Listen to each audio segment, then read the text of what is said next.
Bonjour mesdames et messieurs, je me présente. Je m'appelle Manel Loukili, je suis ingénieure d'État et doctorante à l'université Sidi Mohammed Ben Abdallah de Fès.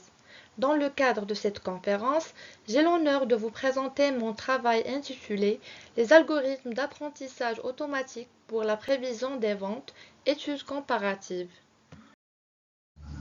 On va tout d'abord commencer par une introduction. Objectif. Ensuite, on va présenter la méthodologie et les résultats obtenus. Et enfin, conclusion et perspective. La satisfaction des clients est un facteur primordial dans le monde des affaires. Les organisations essaient toujours de répondre à leurs demandes aussi fréquemment que possible, tout en cherchant constamment à gagner plus de profit avec un investissement bien calculé pour augmenter les ventes. D'autre part, la prévision des ventes de produits aide les organisations à augmenter leurs profits avec un investissement absolu. La prévision des ventes est le processus qui consiste à prédire les ventes futures sur la base des ventes passées. Il est essentiel pour les entreprises qui entrent sur de nouveaux marchés, offrent de nouveaux produits ou services ou connaissent une croissance importante. La raison principale de la prévision est d'équilibrer les ressources de marketing et de vente avec la planification de la capacité de production. La prévision des ventes permet de s'assurer que la bonne combinaison de prix, de promotion et de marketing est en place pour répondre à la demande, qu'il y a suffisamment de vendeurs pour obtenir le volume de commandes prévu, que les ressources essentielles sont disponibles du côté de la demande. Par conséquent, de nombreuses entreprises consacrent d'importantes ressources financières et humaines à cette tâche, qui nécessite un investissement considérable. Il est impératif pour les organisations de production et les entreprises commerciales de disposer d'un système de prévision de vente efficace et précis afin de ne pas risquer de pertes dues à une prédiction fausse ou inexacte du modèle. D'autre part, une meilleure prévision des ventes permet d'optimiser l'utilisation des ressources, l'ordonnancement, le transport et le contrôle efficace des stocks. Cela augmente la satisfaction des clients et réduit le coût de production. Dans cette perspective, cette étude vise à prédire les ventes futures à partir des données passées en utilisant des modèles machine learning et deep learning. Le dataset utilisé est Store Item Demand Forecasting, disponible sur le site web Kaggle, qui contient 5 années de données sur les ventes d'articles en magasin pour 50 articles différents dans 10 magasins différents. L'erreur absolue moyenne MAE, l'erreur quadratique moyenne RMSE et le coefficient de détermination R² ont été utilisés afin de comparer les résultats de prédiction obtenus pour chaque modèle. Pour ce faire, on a utilisé les algorithmes machine learning suivants. Linear regression est simple à comprendre et à expliquer et peut être régulé pour éviter les surajustements. Random Forest fournit des prédictions solides et facilement compréhensibles, traite efficacement de grands ensembles de données et atteint un niveau de précision plus élevé que l'algorithme de l'arbre de décision pour la prédiction des résultats. XGBoost ou bien Extreme Gradient Boosting utilise la puissance du traitement en parallèle, est très flexible et capable de gérer les données manquantes grâce à ses fonctions intégrées tout en étant plus rapide que le Gradient Boosting. Les cellules LSTM ou Long Short Time Memory sont utilisées dans les réseaux neuronaux récurrents qui apprennent à prédire l'avenir à partir de séquences de longueur variable. Les réseaux neuronaux récurrents fonctionnent avec tout type de données séquentielles et, contrairement à ARIMA et Prophet, ne sont pas limités aux séries temporelles. La figure suivante représente la méthodologie adoptée pour cette étude. Donc, on a commencé par le nettoyage des données, puis la séparation des données sur l'ensemble de tests et l'ensemble d'entraînement, puis le pré-traitement des données, et ensuite l'implémentation des modèles Linear Regression, Random Forest LSTM ou bien Long Short Time Memory et XGBoost.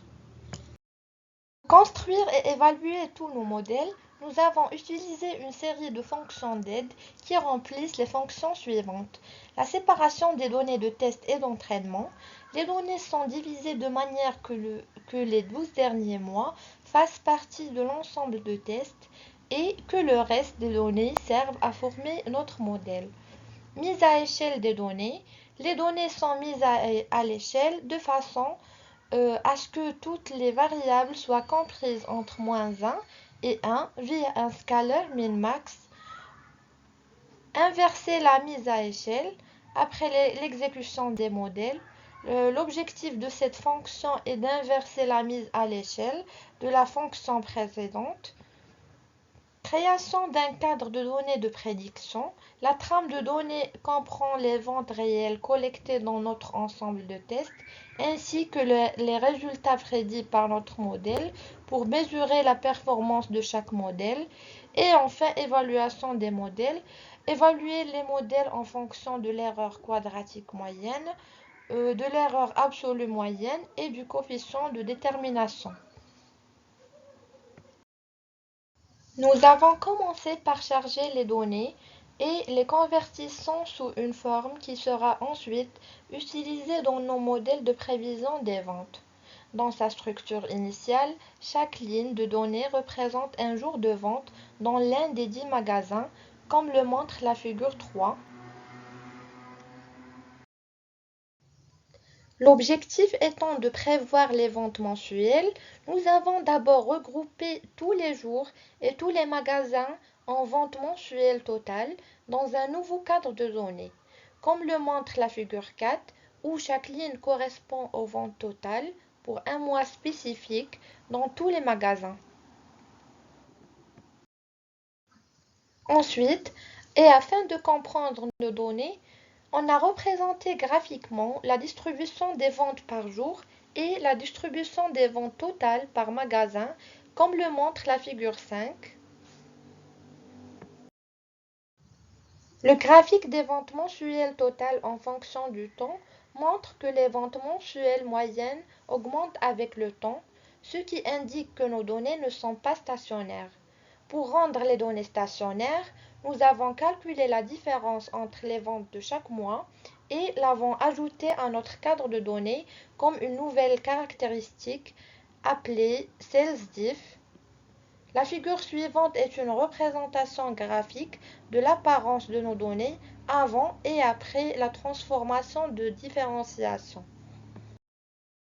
Pour les modèles régressifs, régression linéaire, forêt aléatoire et XGBoost, on a tracé les graphiques d'autocorrélation et d'autocorrélation partielle, comme montré dans la figure 7, afin d'obtenir une période de recul cohérente. Sur la base des graphiques de corrélation précédents, une période de lookback de 12 mois a été choisie pour être incluse dans notre ensemble de caractéristiques. Ensuite, on a généré un dataset composé de 13 colonnes, dont 12 représentent les mois et une colonne pour la variable dépendante SalesDiff, comme montré dans la figure 8. Enfin, on a représenté graphiquement les résultats de prévision des ventes pour les 4 modèles utilisés. Donc, la figure 9 montre les résultats de prévision des ventes pour le modèle Random Forest.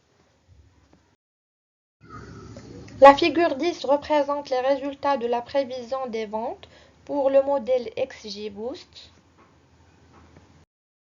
La figure 11 représente les résultats de prévision des ventes pour le modèle Linear Regression. La figure 12 représente graphiquement la prévision des ventes pour le modèle Long Short Time Memory. Afin d'évaluer nos modèles d'apprentissage automatique utilisés pour la prévision des ventes, on a fait appel aux indicateurs MAE, RMSE et R-carré, comme le montre le tableau suivant. La comparaison des indicateurs dans le tableau précédent montre que l'algorithme XGBoost est le plus performant avec le coefficient de détermination le plus élevé de 99,13% et des erreurs relativement faibles. Il est suivi par l'algorithme de régression linéaire dont le coefficient de détermination est de 99,07% qui occupe la deuxième place. En troisième position, les algorithmes Random Forest et Long Short Time Memory qui ont des erreurs plus élevées et des coefficients de détermination relativement faibles.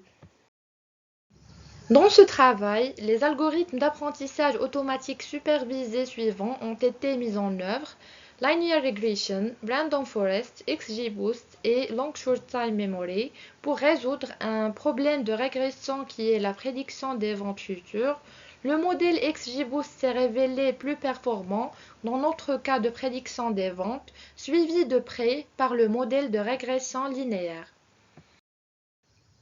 Dans cette étude, la forme simplifiée de chaque modèle a été utilisée pour illustrer comment ces modèles peuvent être utilisés pour la prédiction des ventes. Afin de minimiser la complexité, les modèles n'ont été que partiellement ajustés. En revanche, le modèle LSTM en particulier peut être amélioré en ajoutant de nombreux nœuds et couches supplémentaires. L'étude actuelle peut être améliorée en utilisant le big data comme moyen d'analyse prédictive dans la prédiction des ventes. En effet, l'analyse et la prévision des big data sont cruciales dans le monde des affaires d'aujourd'hui. Et merci de votre attention.